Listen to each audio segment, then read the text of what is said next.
मीराबाई की कहानी। मीराबाई भक्तिकाल की एक ऐसी संत हैं जिनका सब कुछ कृष्ण के लिए समर्पित था।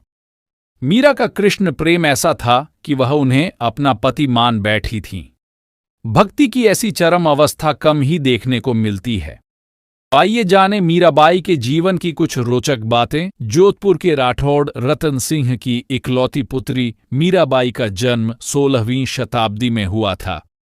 एक दिन उनके पड़ोस में किसी बड़े आदमी के यहां बारात आई।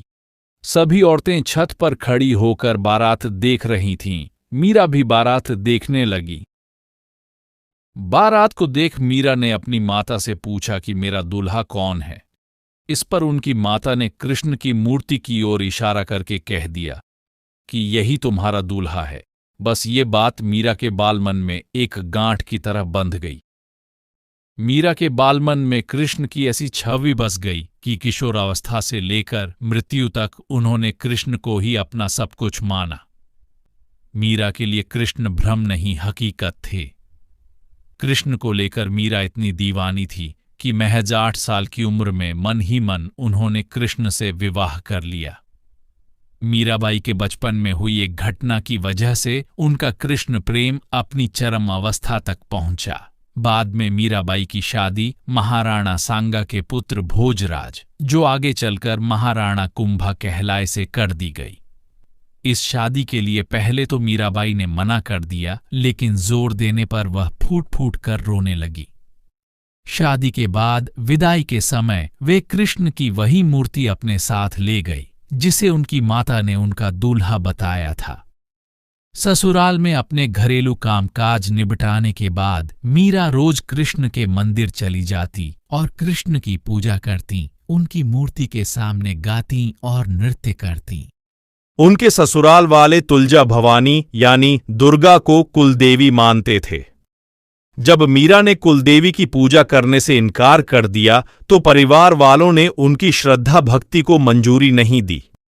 मीराबाई की ननद उदाबाई ने उन्हें बदनाम करने के लिए उनके खिलाफ एक साजिश रची।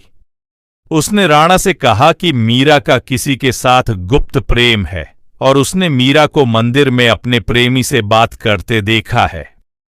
राणा कुंभा अपनी बहन के साथ आधी रात को मंदिर गया। वह मंदिर का दरवाजा तोड़कर अंदर पहुंचा और देखा कि मीरा अकेले ही कृष्ण की मूर्ति के सामने परम आनंद की अवस्था में बैठी मूर्ति से बातें कर रही थीं और मस्ती में गा रही थीं। राणा मीरा पर चिल्लाया, मीरा, तुम जिस प्रेमी से अभी बातें कर रही हो उसे मेरे सामने लाओ। मीरा ने जवाब दिया, वह सामने बैठा है, मेरा स्वामी नैनचोर, जिसने मेरा दिल चुराया है, और वह समाधि में चली गई। इस घटना से राणा कुंभा का दिल टूट गया, लेकिन फिर भी उसने एक अच्छे पति की भूमिका निभाई और मरते दम तक मीरा का साथ दिया। हालांकि मीरा को राजगद्दी की कोई चाह नहीं थी, फिर भी राणा के संबंधी मीरा को कई तरीकों से सताने लगे। पति के मरने के बाद मीरा पर व्यभिचार का आरोप लगाया गया। उन दिनों व्यभिचार के लिए मृत्यु दंड दिया जाता था, इसलिए शाही दरबार में उन्हें जहर पीने को दिया गया। उन्होंने कृष्ण को याद किया और जहर पीकर वहां से चल दी। लोग उनके मरने का इंतजार कर रहे थे, लेकिन वह स्वस्थ और प्रसन्न बनी रहीं।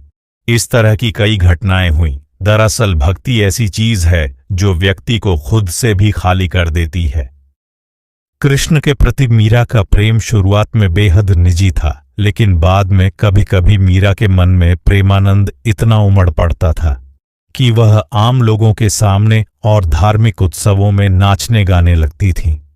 वे रात में चुपचाप चित्तौड़ के किले से निकल जाती थीं और नगर में चल रहे सत्संग में हिस्सा लेती थीं। मीरा का देवर विक्रमादित्य, जो चित्तौड़गढ़ का नया राजा बना, और वह बहुत कठोर था। मीरा की भक्ति, उनका आम लोगों के साथ घुलना मिलना और नारी मर्यादा के प्रति उनकी लापरवाही का उसने कड़ा विरोध किया। उसने मीरा को मारने की कई बार कोशिश की। यहां तक कि एक बार उसने मीरा के पास फूलों की टोकरी में एक जहरीला सांप रखकर भेजा और मीरा को संदेश भिजवाया कि टोकरी में फूलों के हार हैं। ध्यान से उठने के बाद जब मीरा ने टोकरी खोली तो उसमें से फूलों के हार के साथ कृष्ण की एक सुंदर मूर्ति निकली। राणा का तैयार किया हुआ कांटों का बिस्तर भी मीरा के लिए फूलों का सेज बन गया। जब मीरा उस पर सोने चली, जब यातनाएं बर्दाश्त से बाहर हो गई तो उन्होंने चित्तौड़ छोड़ दिया। वे पहले मेड़ता गई, लेकिन जब उन्हें वहां भी संतोष नहीं मिला तो कुछ समय के बाद उन्होंने कृष्ण भक्ति के केंद्र वृंदावन का रुख कर लिया। मीरा मानती थीं कि वह गोपी ललिता ही हैं जिन्होंने फिर से जन्म लिया है।